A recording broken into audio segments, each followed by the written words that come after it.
Bom, muitas pessoas têm se perguntado como é possível, como seria possível a um presidente da República, com um sistema partidário tão fragmentado como o nosso, compor uma maioria em bases republicanas.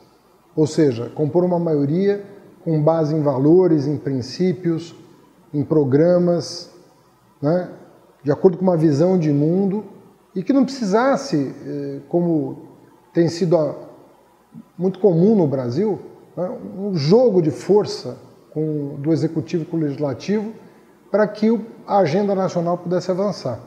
E essa é uma pergunta absolutamente legítima.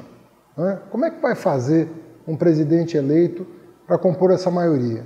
Infelizmente, o Congresso Nacional aprovou na reforma política o fim da coligação proporcional só a partir da eleição de 2020. Isso significa dizer que, ainda em 2018, pode acontecer de você votar no deputado de um partido e eleger um deputado de um partido coligado que pensa o oposto do deputado que você escolheu. Isso é uma distorção do nosso sistema representativo que vai ser, em parte, corrigida pelo fim da coligação proporcional. Mas vamos pensar adiante. Mesmo com o fim da coligação proporcional, você pode ter uma fragmentação partidária.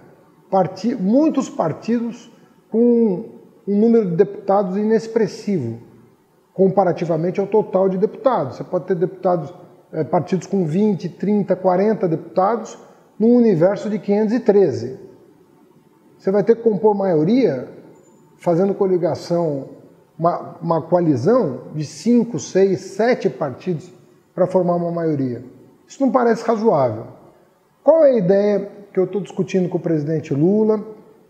É uma ideia pessoal, evidentemente, na condição de professor de ciência política, mas que eu sinto que no teste, né, nas conversas reservadas, ela vem ganhando alguma adesão.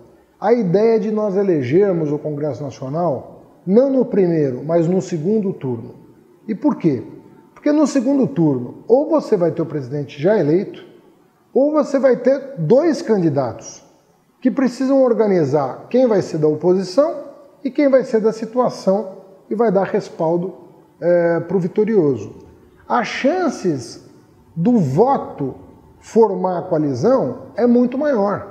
Ou seja, ao invés do presidente formar a coalizão depois, ele forma durante o período eleitoral. Essa ideia surgiu da observação do que aconteceu na França. A França estava numa situação muito delicada, em que o presidente era eleito, o primeiro-ministro era eleito indiretamente pela Assembleia Nacional e poderia haver um descasamento entre os dois. O que os franceses fizeram? Eles estabeleceram o mesmo cronograma, o mesmo calendário, melhor dizendo, na eleição presidencial e da Assembleia Nacional. Portanto, os mandatos são coincidentes, ou praticamente coincidentes, mas a Assembleia Nacional só é eleita depois de conhecido o presidente da França.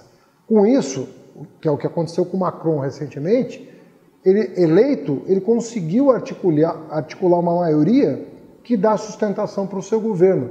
Ele não tem problemas, portanto, de governabilidade e mesmo tendo um sistema pluripartidário, ele consegue formar uma maioria sem as práticas corriqueiras de um sistema desorganizado. Então, estou deixando aqui a reflexão, essa ideia que não vai poder prevalecer para 2018, mas nós temos que apontar uma reforma política mais consistente para o futuro.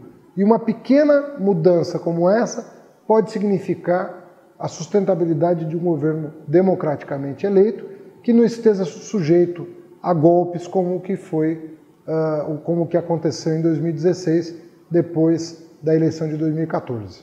Fica aí o registro para discussão.